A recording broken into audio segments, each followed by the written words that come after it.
Di pertemuan minggu lalu kita sudah melihat berbagai jenis pengotor yang ada di dalam air. Nah, hari ini kita akan lihat bagaimana cara menghitung atau menyatakan jumlah pengotor tersebut secara kuantitatif. Juga kita akan melihat beberapa strategi dalam penyediaan atau pengolahan air, ya. Nah, untuk tingkat pengotor dalam air pada dasarnya ada beberapa satuan yang pastinya Anda semua sudah sangat familiar.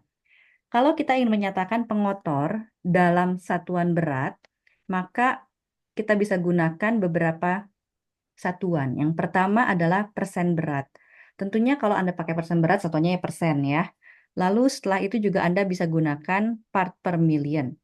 Part per million itu artinya banyaknya unit, banyaknya substansi terlarut per sejumlah tertentu berat larutan. Nah, berapa jumlahnya itu biasanya disetarakan dengan miligram per liter ya. Jadi parts per million itu pada dasarnya sama dari miligram per liter. Oke. Nah, yang lain kita bisa juga menggunakan grains per gallon. Grains per gallon ini bisa digunakan di industri, tapi em, kalau dalam kuliah ini nggak banyak digunakan. Ya, jadi di industri ini bisa saja menggunakan grains per gallon, bisa juga pakai miligram per liter dan lain-lain. Nah, tapi kalau di kuliah memang satuan grains per gallon ini bukan sesuatu yang sering digunakan. Nah, sebenarnya apa itu grains per gallon? Grains per gallon itu menunjukkan berat pengotor yang tersisihkan dari larutan dengan kapasitas untuk penyisihan dan resin ion exchange. Ya, jadi satu grains itu sama dengan 1/7.000 pound. Satu grains per gallon itu sama atau setara dengan 17,1 ppm. Ya, jadi Anda bisa melakukan konversi dari grains per gallon ke ppm ataupun sebaliknya dengan hubungan 1 grains per gallon sama dengan 17,1 ppm. Maaf, sebelumnya saya belum cek. Suara saya masuk? Masuk, Bu. Masuk ya, oke. Saya lanjutkan. Nah, kalau yang menyatakan berat, menyatakan jumlah pengotor dalam satuan berat, itu tentunya saya rasa sudah familiar buat Anda ya, itu gampang. Nah, yang mungkin baru adalah bagaimana kita menyatakan tingkat pengotor dalam bentuk hubungan ekuivalennya. Ya. Ingat minggu lalu kita sudah bicara tentang em, tingkat kesadahan, ya. Tingkat kesadahan, kalau saya mundur lagi ke slide yang lalu, di sini kalau kita lihat water hardness scale-nya atau skala kesadahan airnya, di sini dinyatakan satuannya dalam bentuk miligram per liter dan ppm CaCO3. Saya sampaikan minggu lalu bahwa sebetulnya senyawa atau mineral yang menyebabkan kesadahan itu bukan hanya CaCO3, tapi juga garam-garam atau mineral-mineral lain. Ya. Nah, tapi untuk menyatakan skala kesadahan, semua konsentrasi dari mineral-mineral tersebut harus kita ekuivalenkan dengan CaCO3, dengan konsentrasi CaCO3. Ya, jadi kalau banyak mineral dalam air ada Na, ada Mg, semuanya bisa kita konversikan konsentrasinya diekuivalenkan dengan CaCO3. Ya, nah bagaimana caranya? Caranya seperti yang ada pada slide ini. Ya, nah kita melakukan atau menggunakan persamaan-persamaan yang menunjukkan hubungan ekuivalensi. Ya. Nah, di sini kita punya satu variabel yaitu ekuivalen per million atau disingkat sebagai EPM. Ekuivalen per million ini bisa kita hitung dengan persamaan ppm dibagi dengan equivalent weight atau berat ekuivalen. Nah, ppm ini menunjukkan berapa konsentrasi mineral kita atau garam kita yang tertentu tersebut dalam air. Ya, misalnya saya bilang saya punya Ca dengan konsentrasi 50 ppm. Nah, itu 50-nya masukin ke sini, ya. Nah, sekarang apa itu berat ekuivalen? Berat ekuivalen adalah berat ion dibagi dengan muatan ion atau valensinya. Sebagai contoh, kalau kita punya ion Ca itu punya berat ion 40. Maka lalu punya valensi atau muatan ionnya 2. Ya, Ca 2 plus. Ini ya. Jadi berat ekivalen dari Ca adalah 20.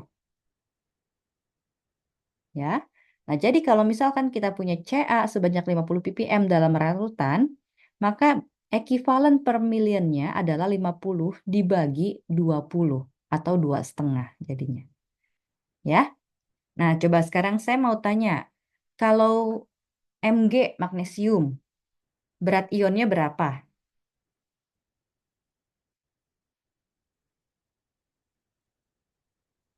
Mg atau magnesium berat ionnya berapa?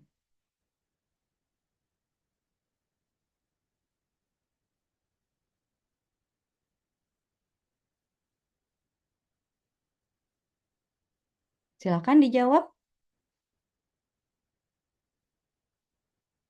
24 bukan, Bu? 24, betul. Valensinya berapa muatan ionnya? 2, Ibu. Dua. Jadi kalau Mg itu berat ekivalennya adalah 24 dibagi 2 sama dengan 12 ya. Nah, kalau Na itu berat ionnya 23. Muatan ionnya berapa kalau Na? 1 plus 1 ya. Jadi berat ekivalennya adalah 23 dibagi 1 sama dengan 23 ya. Nah, ini ada contohnya, contoh perhitungan zat pengotor. Nah, jadi di sini kita lihat bahwa ternyata di air kita itu mengandung Na, Ca, Mg, Cl, HCO3- dan SO4 2-. Ya. Masing-masing itu ada data berapa konsentrasi beratnya atau ppm-nya. Di sini bisa kita lihat Na 757 ppm, Ca 250 ppm, Mg 122 ppm. Demikian juga dengan anion-anionnya Cl, HCO3-, SO4 2- itu semua ada konsentrasi beratnya. Ya. Kalau kita lihat ini konsentrasi atau ya konsentrasi dalam bentuk berat untuk kation itu adalah 1129 totalnya. Sedangkan untuk anion adalah 2527. Berbeda ya. Oke. Nah, lalu kita bisa menghitung berapa nilai per miliar untuk masing-masing mineral. Misalnya untuk Na, ya, untuk Na kita hitung dia ekivalen per millionnya berapa sih, ppm-nya berapa? Nah, tadi ingat cara ngitung ppm itu adalah berapa ppm dibagi dengan berapa berat ekivalennya. Nah, berat ekivalennya adalah 23 Na. Jadi IPM-nya adalah 757 dibagi 23 sama dengan 32,9. Kita bisa laksanakan perhitungan tersebut untuk semua garam, maaf, untuk semua mineral, dan kita akan mendapatkan data yang ada di paling kanan. Untuk kation, ini adalah IPM atau Kenapa teh? untuk masing-masing mineral. Kenapa teh? Itu siapa? Tolong di-mute dulu yang lagi manggil tetehnya. Ya, makasih. Nah, total eh, IPM untuk kation adalah 55,4. Ya. Demikian juga kita bisa hitungkan untuk anion. Untuk anion, IPM-nya itu ada di sini dan totalnya adalah 55,4 juga. Nah, jadi kalau kita nyatakan konsentrasi dari mineral-mineral kita dalam bentuk IPM, maka kita bisa mendapatkan nilai IPM kation dan IPM anion yang kurang lebih sama, ya. Tapi kalau misalkan dalam bentuk ppm bisa jadi beda konsentrasinya. Kenapa sama? Karena pada dasarnya em, yang namanya mineral atau ion itu nggak bisa berdiri sendiri. Ya, kalau kita belum melarutkan dia dalam air atau kita punya dia dalam bentuk padat, kita nggak bisa mendapatkan Na plus saja. Dia pasti akan berikatan, misalnya dengan Cl, jadi NaCl, atau berikatan dengan SO4 2- menjadi Na2SO4. Demikian juga dengan Mg, dia berikatan dengan senyawa lain, anion, ya. Jadi MgCl2 atau jadi MgSO4 contohnya. Nah, jadi pada dasarnya mereka itu selalu berikatan antara anion dengan kation, ya. Nah, saat dia masuk ke dalam air, barulah dia terdisosiasi sehingga dia bisa menjadi ion-ion yang lepas di air, ya. Nah, jadi pada dasarnya memang yang namanya kation dan anion itu pasti selalu berpasangan, ya.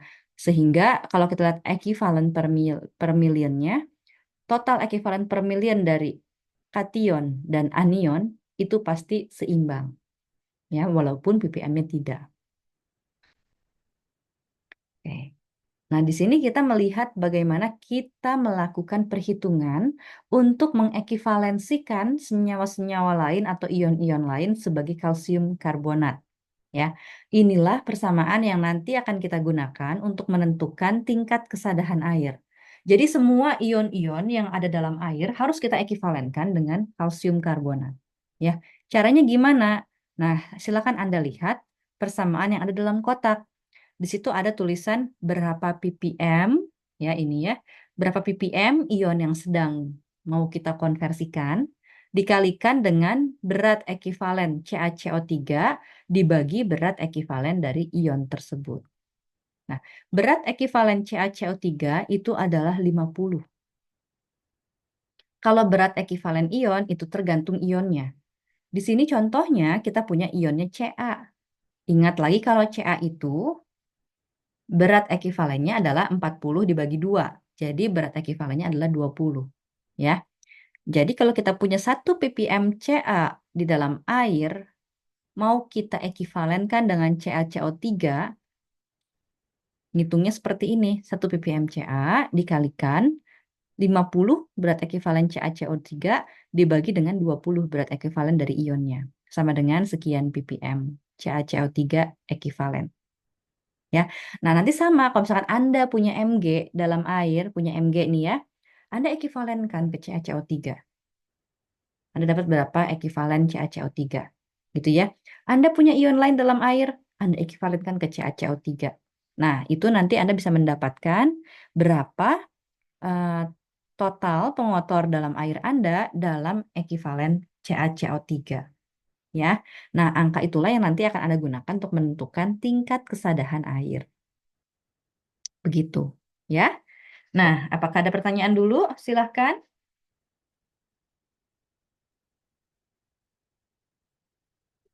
Ada pertanyaan dulu? Tidak ada. Kalau tidak ada, kita akan langsung melaju ya. Ini contoh saja, nanti Anda bisa lihat. Maaf, saya lupa. Saya sudah upload ini ke EduNext belum? Sudah, Bu. Ya, oke. Anda bisa lihat, Anda punya slide-nya. Nah, berikutnya kita lihat sifat yang lain adalah konduktivitas air. Pada dasarnya, konduktivitas air ini menunjukkan atau mengukur seberapa banyak garam atau ion di dalam air Anda. Kalau misalnya Anda ingat lagi pelajaran kimia dulu, yang namanya air, H2O, itu tidak konduktif. Ya, dia tuh tidak konduktif sama sekali. Tapi air itu bisa menjadi konduktif kalau misalkan ada ion-ion atau garam-garam di dalam air tersebut. Ya, jadi kalau Anda punya air murni, ya punya air murni, dia tidak konduktif sama sekali. Kalau garam atau ion dalam air Anda makin banyak, maka konduktivitas air Anda makin tinggi. Dia semakin konduktif. Nah, jadi pada dasarnya, konduktivitas air ini menunjukkan seberapa banyak ion-ion di dalam air Anda. Ya, biasanya kita bisa menggunakan conductivity meter untuk melakukan pengukuran. Ya, satuannya bisa dinyatakan sebagai microohm per centimeter atau microsiemens per centimeter. Ya, biasanya alat conductivity meter yang digunakan itu punya satuan microsiemens per centimeter. Ya, nah sebagai rule of thumb, walaupun eh, tidak selalu tepat, ya. Bagaimana cara kita menentukan banyaknya ion dalam air kalau kita punya data konduktivitas? Nah, jadi caranya adalah dengan menggunakan persamaan di bawah ini. Jumlah ion dalam ppm dalam air kita itu sama dengan 0,65 dikalikan konduktivitas air. Ya. Nah, tapi sekali lagi persamaan ini tidak selalu tepat ya. Karena sebenarnya satuan di sini 0,65 ini akan tergantung dari komposisi ion dalam air. Ya, kalau misalkan kita punya banyaknya NaCl, memang betul. Kalau banyaknya NaCl, faktornya itu 0,65. Tapi kalau air kita ternyata banyaknya itu adalah CaCO3 atau banyaknya MgSO4 gitu ya.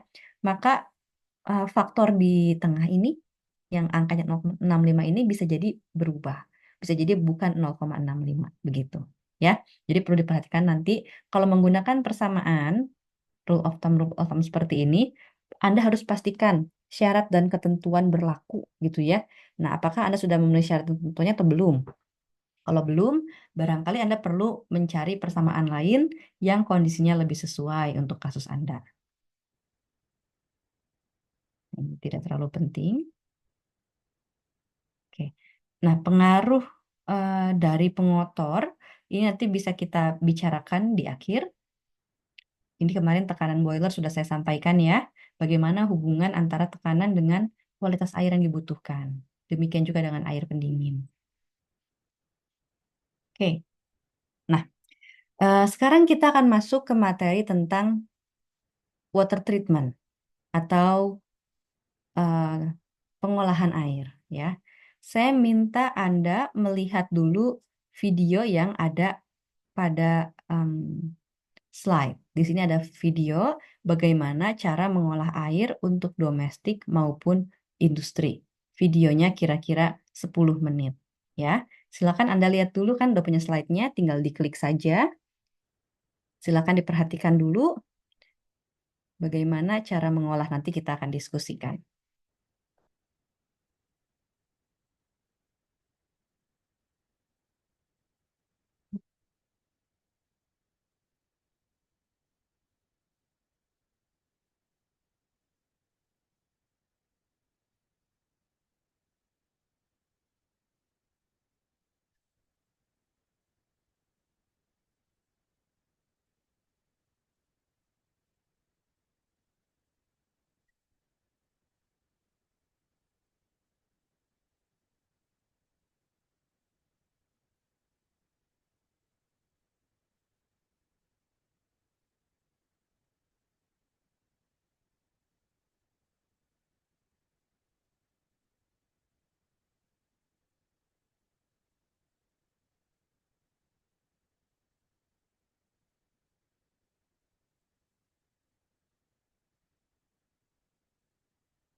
Maaf Ibu, linknya nggak bisa diklik di PPT-nya. Masa?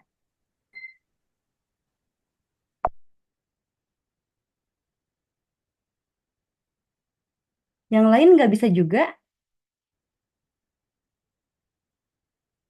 Gimana, Bu? Linknya bisa diklik nggak? Saya langsung dari YouTube-nya sih. Beda.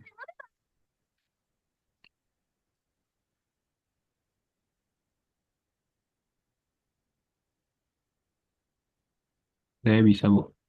Bisa ya? Saya nyoba barusan bisa sih. Coba nih, saya share linknya di chat ya, bagi yang nggak bisa.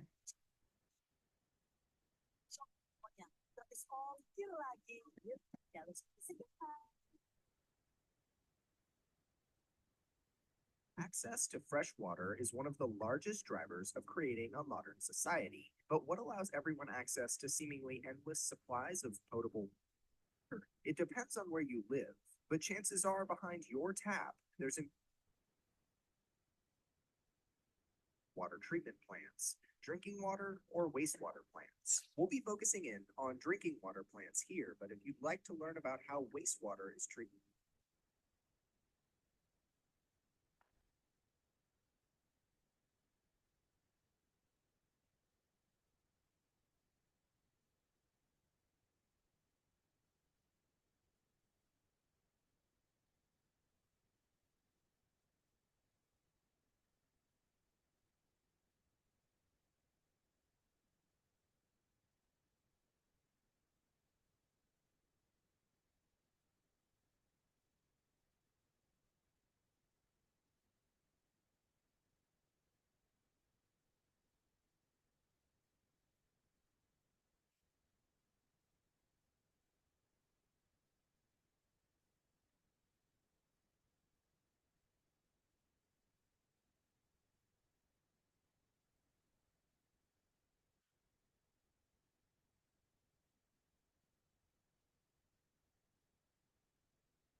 Oke, baik. Saya rasa sudah ya. Sudah selesai nonton videonya? Sudah. Sudah ya. Oke, kita diskusi sedikit. Dari video yang Anda sudah tonton barusan, ada apa saja langkah untuk membuat drinking water atau air minum? Sedimentation, Hmm? filtration, dan desinfektan. Ya, betul ya. Kurang lebih seperti itu. Nah, tentunya sebetulnya ya, langkah apa yang dilakukan dan langkah apa yang dilakukan itu akan bergantung dari air apa yang Anda olah dan air apa yang Anda inginkan, ya. Tentunya Anda bikin air minum, Anda bikin air umpan boiler, Anda bikin air proses, itu beda-beda spesifikasinya. Kita tahu ya, air umpan boiler itu sangat sangat tinggi kualitasnya. Air proses, kalau misalkan buat cuci doang ya oke lah, nggak usah terlalu superior kualitasnya ya. Kalau air buat memadam kebakaran, ya bahkan tuh mungkin kualitasnya lebih rendah lagi. Nah, jadi tahapan-tahapan yang Anda perlukan itu akan tergantung dari Anda mau ntar punya air apa, pingin bikin air apa. Nah, selain itu juga ntar akan bergantung dari bagaimana kualitas dari air sumber Anda. Tentunya kalau Anda mau bikin air minum, contohnya ya, dari air tanah atau dari air sungai gitu ya, dan Anda mau bikin air minum dari air laut, itu pasti beda treatment yang diperlukan. Nah, jadi bagaimana cara kita menentukan treatment apa yang kita butuhkan, itu tergantung dari sumbernya kayak apa, produknya mau seperti apa. Itu yang harus ntar Anda perhatikan ya. Yang penting adalah Anda mengetahui tahapan pengolahan A gunanya buat apa ya, sehingga nanti Anda bisa lihat berdasarkan air sumber yang saya punya kualitasnya kayak gini gini gini gini, pengotornya ini, maka saya perlu melakukan tahapan A B C D E F G untuk menghilangkan pengotor tersebut gitu ya. Nah, sekarang kita akan lihat ada apa saja sih tahap-tahap pengolahan air. Oke. Nah, pada dasarnya pengolahan air itu dibagi menjadi dua. Ada yang sifatnya adalah pengolahan eksternal, ada yang sifatnya pengolahan internal. Ya, bedanya apa? Nah, bedanya begini. Pengolahan internal itu artinya in situ, ya. Di mana air tersebut digunakan, disitulah dia dilakukan pengolahan. Sebagai contoh, kalau kita bicara air umpan boiler itu digunakan di boiler, ya, di katel raksasa itu, di boiler. Maka pada boiler ditambahkan pengolahan. Dalam bentuk apa pengolahannya? Dalam bentuk chemicals tertentu. Ya, itu contohnya. Jadi internal treatment itu adalah pengolahan air yang dilakukan in situ. Artinya di mana air tersebut bakal digunakan, disitulah pengolahannya ditambahkan dalam bentuk chemicals. Nah, tipe kedua dari water treatment adalah external water treatment. Ya, jadi kalau external water treatment itu artinya pengolahannya dilakukan di luar unit yang menggunakan air. Ya, jadi kalau misalnya kita mau bikin air umpan boiler, airnya mau dipakai di boiler, maka pengolahan eksternal itu dilakukan di luar boiler, sebelum boiler. Ya, nah external treatment ini banyak tahapannya. Apa saja tahapan dari external treatment? Nah, pada dasarnya, external treatment itu bisa dibagi menjadi tiga. Ada proses grup A, grup B, dan grup C. Oke, grup A ke grup C itu menghilangkan padatan dari yang paling besar ke yang paling kecil, sebetulnya. Ya, contoh untuk grup A itu seringkali disebut sebagai proses pretreatment. Ya, contohnya kalau kita punya tangki sedimentasi, punya klarifikasi, flokulasi, itu biasanya dilakukan sebagai pretreatment grup A. Dia biasanya digunakan untuk menghilangkan padatan-padatan yang besar, ya. Terutama padatan yang satu tersuspensi. Suspensi itu artinya air kita keruh nih. Kalau kita diemin, lama-lama padatannya bakal turun ngumpul di bawah. Itu tersuspensi namanya, ya. Nah, atau juga bisa digunakan untuk menghilangkan pengotor-pengotor yang sifatnya koloidal. Ya, kalau koloidal itu dia punya muatan. Ya, koloid itu adalah kotoran-kotoran yang punya muatan, sehingga dia itu tidak gampang mengendap. Kenapa? Karena punya kekuatan, ada repulsion. Ya, kalau misalkan andaikan ini pengotor muatan negatif, ini pengotor muatan negatif, mau turun, ketemu ada repulsion, naik lagi, bergerak lagi. Jadi mereka tuh seperti mengaduk dirinya sendiri pengotornya. Ya, itu sifat koloid. Nah, makanya nanti perlu ditambahkan bahan-bahan tertentu untuk menghilangkan sifat dari muatan-muatan tersebut. Ya, nah jadi proses pendahuluan tersebut yang grup A biasanya digunakan buat menghilangkan padatan tersuspensi atau kotoran-kotoran yang sifatnya koloid. Ya, nah grup B itu mencakup proses filtrasi. Tentunya kita semua sudah paham apa itu filtrasi, ya. Filtrasi mah nyaring aja lah, nyaring partan-partan yang masih ada. Yang ketiga, grup C itu adalah proses-proses yang pada dasarnya berguna untuk menghilangkan padatan-padatan yang terlarut, ya. Padatan terlarut itu biasanya mencakup berbagai jenis ion dan mineral, ya. Nah, contoh-contoh dari proses yang tergolong dalam grup C itu banyak sebetulnya. Ada yang namanya multiple effect evaporator, MEE, multiple effect evaporator. Anda juga sedang belajar itu kayaknya. Oh, sudah belajar itu kan kemarin ya di SOTP. Multiple effect evaporator bisa digunakan untuk menghilangkan padatan terlarut. Gimana caranya? Caranya ya, misalkan ada air dengan padatan terlarut masuk ke dalam evaporator, dipanaskan, nanti uap airnya menguap. Nah, yang menguap itu kan uap air murni, ya. Di situ Anda bisa mendapatkan uap air yang bebas dari padatan terlarut di uapnya. Oke. Nah, selain evaporator juga ada unit-unit lain. Contohnya di sini tertuliskan ion exchange, ya. Ion exchange itu adalah resin sebenarnya. Resin yang nanti bisa menukarkan ion-ion. Ntar akan kita lihat, ya. Dan yang ketiga itu adalah dengan menggunakan teknologi membran. Teknologi membran ini bisa menghilangkan dissolved solid, terutama kalau Anda menggunakan membran reverse osmosis. Nah, reverse osmosis ini bisa menghilangkan mineral-mineral, contohnya Na atau Cl, mineral yang sangat kecil gitu ya, dengan tingkat removal, tingkat penghilangan sampai 99,5%. Jadi memang sangat tinggi ya. Nah, jadi banyak unit-unit yang diperlukan untuk setiap tahapan. Tapi seperti yang saya sampaikan, belum tentu nanti saat Anda mengolah air, Anda akan butuh semua treatment dari A sampai C. Belum tentu. Ya, kok belum tentu? Ya, sekali lagi tergantung dari air Anda seperti apa. Kalau misalkan ternyata air Anda tuh dari air tanah itu sudah sangat jernih, ya, maka kemungkinan besar Anda tidak akan butuh melakukan pretreatment. Anda nggak butuh grup A, gitu ya. Nah, jadi kalau misalkan Anda punya air danau, mau dibikin buat air proses, ya mungkin air danau agak-agak kotor ya. Anda butuh pretreatment, menghilangkan kekeruhan, Anda perlu filtrasi, Anda perlu. Tapi penghilangan dissolved solid perlu nggak? Anda lihat air danau itu konsentrasi garamnya berapa? Pasti sangat rendah ya.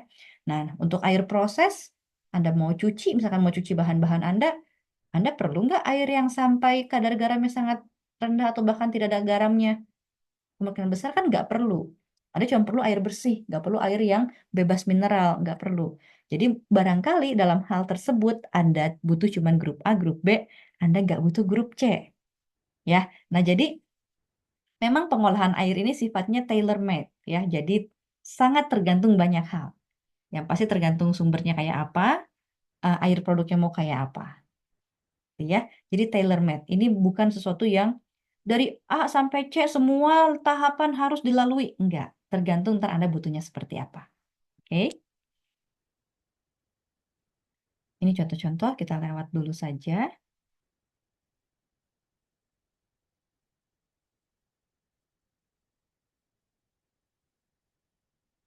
Oke. Em, kita akan lihat masing-masing proses ini, ya. Ada beberapa proses yang perlu kita lihat. Saya harus mengakhiri kuliah jam 9 hari ini karena saya harus mendampingi kakak-kakak kelas kalian angkatan 2021 untuk melakukan kunjungan ke Lembang. Kami mau kunjungan ke peternakan sapi, sapi perah, dan juga akan kunjungan ke pabrik keju. Nah, jadi mohon maaf saya harus mengakhiri kuliah jam 9, tapi saya akan mengirimkan video tambahan untuk menyelesaikan materi hari ini ya. Video akan saya kirimkan malam ini ke Krisna. Krisna, tolong kalau misalkan nanti malam saya belum kirim video, tolong saya di WA ya, karena kadang-kadang saya suka lupa upload ya. Demikian juga kalau rekaman-rekaman kuliah ada yang diperlukan, tolong saya dikabari ya, karena saya suka lupa upload. Tolong ya Krisna ya, nanti diingatkan kembali saya. Baik, Bu. Baik. Yang pertama kita akan lihat sedimentasi ya. Sedimentasi ini kalau saya bilang kalian sudah dapat di kuliah mekanika fluida ya, yang lalu sudah dapat sedimentasi. Nah, jadi pada dasarnya pada proses sedimentasi ini Anda memisahkan pengotor-pengotor yang besar secara gravitasi. Nah, jadi kalau kita lihat kan skemanya ada air masuk beserta pengotor-pengotornya masuk ke kolam sedimentasi yang biasanya panjang sekali. Nah, lalu sambil air itu lewat, dan tentunya alirannya harus laminer, nggak boleh turbulen. Kenapa nggak boleh turbulen? Kalau turbulen, itu pengotornya keaduk-aduk terus, nggak akan settle. Dia nggak akan turun ke bawah, dia akan terus ikut sampai nanti keluar lagi sama air. Ya.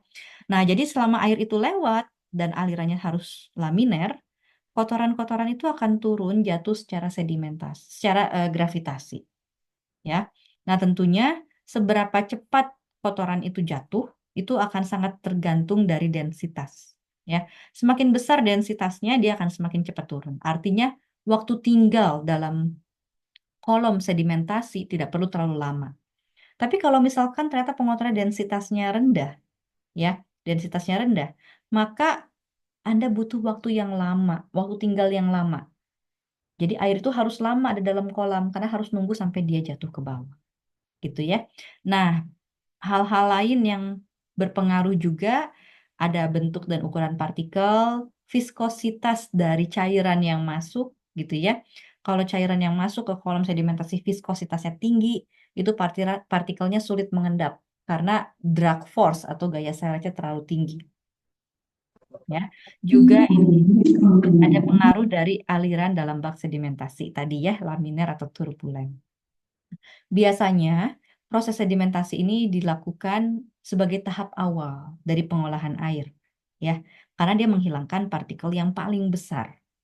Ya, jadi kalau kita lihat, sebenarnya pengolahan air itu dari depan ke belakang, tahapnya itu berurutan dari menghilangkan partikel yang terbesar ke partikel yang terkecil, atau ke bahan yang terkecil, yang sifatnya ion-ion itu di belakang.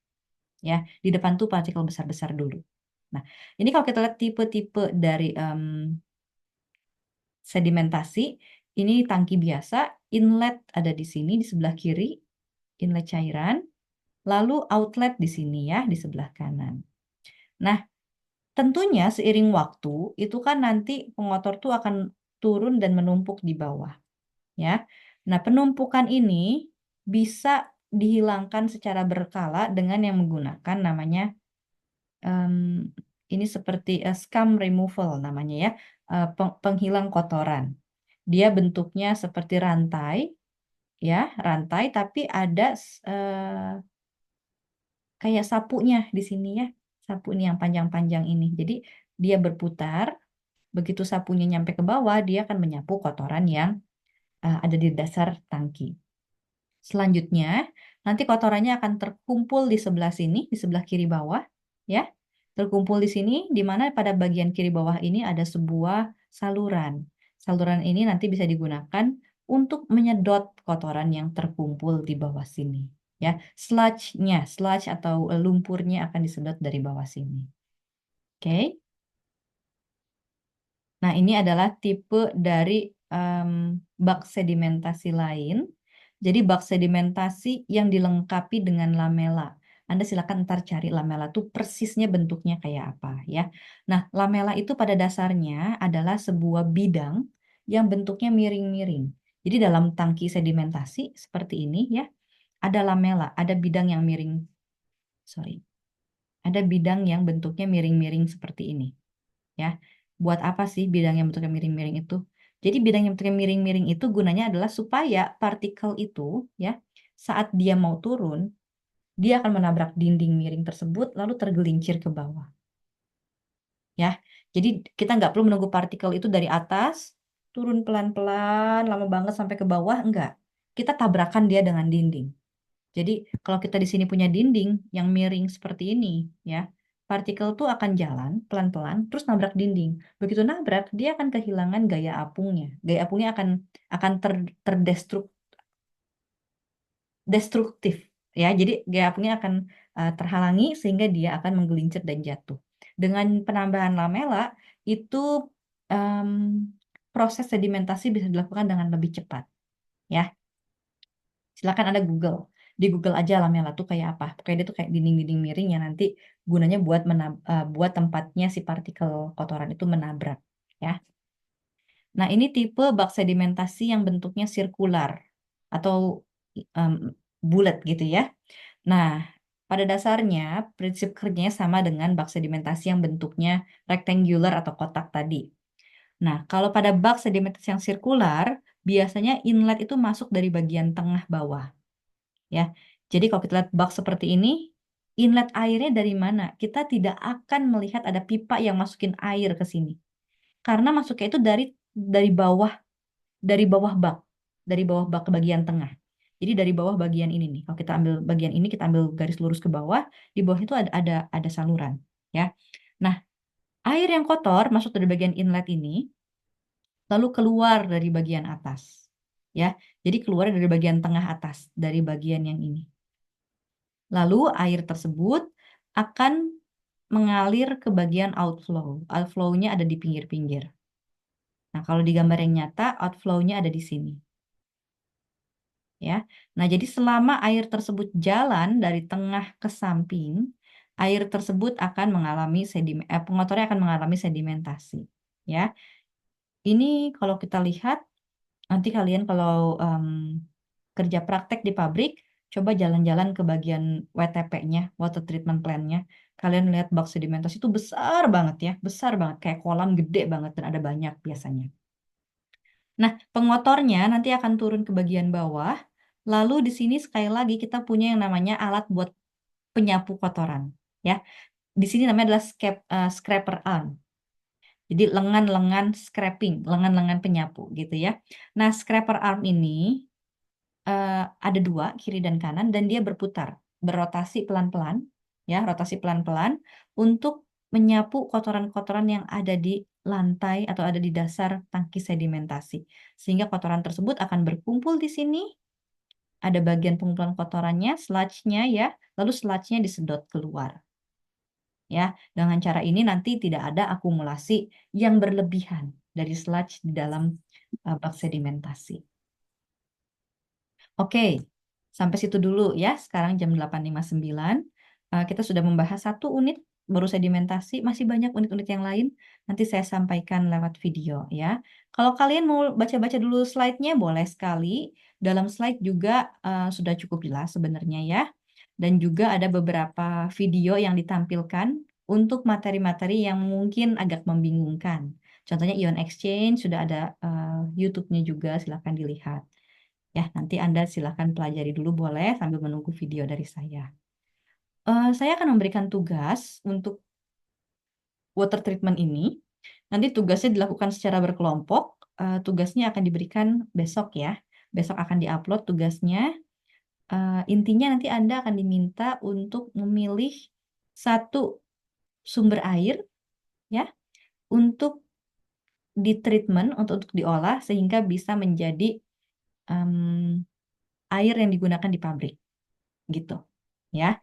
Dilakukan secara berkelompok. Pada dasar ini bukan tugas yang perlu ngitung, tapi analisisnya kualitatif aja sebetulnya ya, untuk memastikan Anda memahami tiap-tiap proses ini tuh gunanya apa gitu ya. Oke. Demikian dulu ya hari ini, kuliahnya kita cukupkan dulu. Nanti saya sekali lagi ingatkan Krisna, ntar tolong ingatkan saya gitu ya, saling mengingatkan. Oke, sampai jumpa. Kita bertemu lagi besok. Besok udah dikabarin asisten kan untuk kelas Fispang agendanya apa? Sudah, Bu. Sudah ya. Oke, tadinya mau minggu depan, tapi minggu depan kalian ada yang pergi kan? Ada yang pergi ke pabrik? Ada yang pergi ke pabrik nggak angkatan ini? Ada, Bu. Banyak? Berapa orang? Pergi ke pabrik yang mana ya, Bu? Minggu depan ada kegiatan pergi ke pabrik, bukan? Oh iya, ada. Iya. Ada Heeh, banyak. 50 orang dari 3 angkatan. Nah, angkatan kalian berapa orang yang pergi? Estimasi sepertiganya sih, Bu. Sepertiganya. Ya, ya, ya. Makanya ada perubahan jadwal sedikit untuk yang Fispang. Kristalisasinya minggu ini. Minggu depan materi ya. Kita masih punya materi yang pencampuran untuk yang Fispang. Ya, jadi itu akan disampaikan minggu depan. Kita ubah sedikit ya. Tadinya saya pikir praktikumnya di akhir, tapi ya udahlah kita ubah sedikit biar yang ke pabrik bisa ikut kuliah, bisa ikut praktikum juga. Oke, ya demikian ya. Selamat pagi semuanya.